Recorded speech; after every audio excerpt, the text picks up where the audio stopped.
Covering news where you live. This is 5 News. Well, thank you for joining us here today for the latest news and weather where you live. I'm Joe Ellison. And I'm Tiffany Lee. The Red Cross and its partners set up a multi-agency resource center for families to find help. This as people put their lives back together after the tornadoes. According to the Red Cross, this one-stop shop offers a bunch of different services, including legal, health, and damage assistance. The Resource Center will be in Rogers today from 10 to 5. Organizations have included the Salvation Army, Legal Aid of Arkansas, and United Methodist Disaster Response, many others. The Red Cross adding that they open these resource centers to help as many people as possible. It's helping to adjust. This is a place where people can come for kind of a one-stop shop for client services. We will still be here. We're not going anywhere till we get as many clients serviced as possible. That may be through outreach after this event, but this is primarily a place where people can come and visit a lot of our agencies in one spot.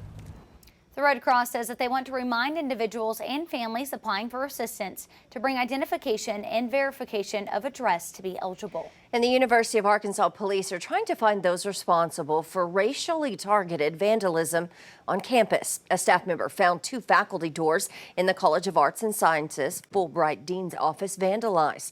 They say a swastika was carved over a sticker. The word gay was etched into the door, and stickers promoting inclusion were torn off. Senior Jordan Relaford says feeling unsafe as a woman of color on campus is nothing new for her. I wasn't shocked.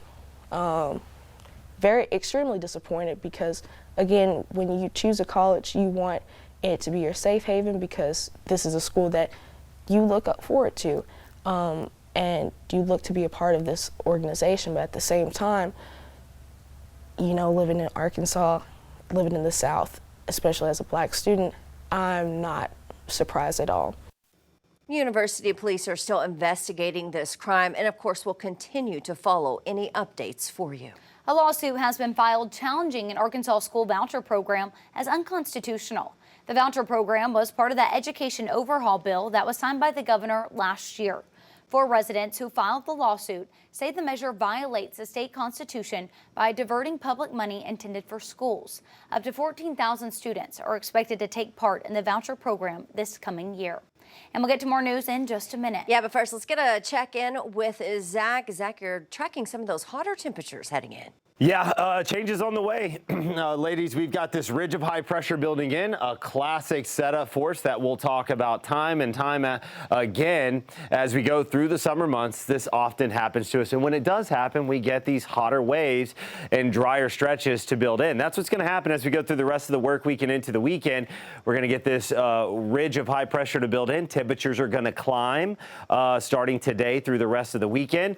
And overall should be pretty dry here with this ridge moving in. All right, temperatures bumping up today to the mid to upper 80s now for Northwest Arkansas, upper 80s to around 90 degrees in the River Valley. The last few days it's been widespread 80s. Last couple of days we've been as low as the low to mid 80s for Northwest Arkansas. So again, today you should notice it just a touch hotter, but overall as we get into Friday, that's when we expect some widespread 90s. You'll definitely start to notice the difference then. Temperatures in the 60s, so we're not cooling off as much, not seeing those 50s that we've seen the last few mornings here. As we get into Thursday, again, Thursday, we start to bring in some 90s into parts of Northwest Arkansas. We go deeper into those 90s in the River Valley. Again, widespread 90s by Friday. Ladies, by Saturday and Sunday, mid-90s Northwest Arkansas, near 98 degrees in the River Valley. All right, thanks, Zach. Well, a group of first responders are being recognized for their work and bravery during the Memorial Day weekend tornadoes. 5 News reporter Lauren Spencer shares a story of a few firefighters who say responding in moments like these are why they do it.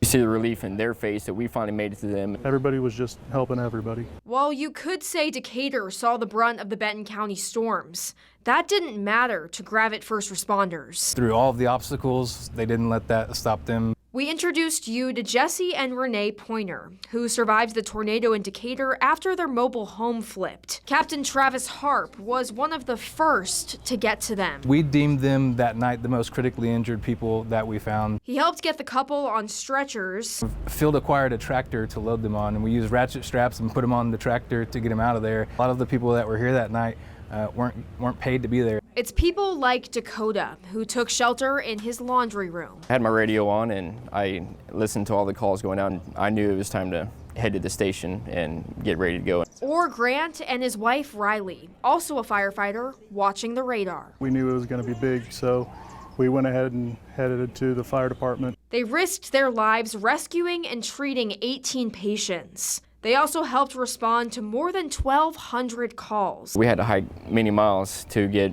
through terrain and around pastures and cutting fence and getting over trees and over power lines. And it was very much like out of the movies. You wouldn't imagine you'd see something like that. Doing what they learned to do. Riley, she ended up taking patient care, and I ended up clearing houses. Training definitely kicked in, and it very much helped us get through the night. Now recognized with a Distinguished Service Award from the city. This is fantastic. Show that your work doesn't go unnoticed. Unnoticed, it doesn't. To those 18 rescued and the rest of Benton County. Through the chaos and the devastation, they never skipped a beat. In Gravette, covering news where you live, Lauren Spencer, 5 News. All right, well, thank you for joining us here for the latest news and weather where you live. You can catch us right back here tomorrow for more. Have a good day.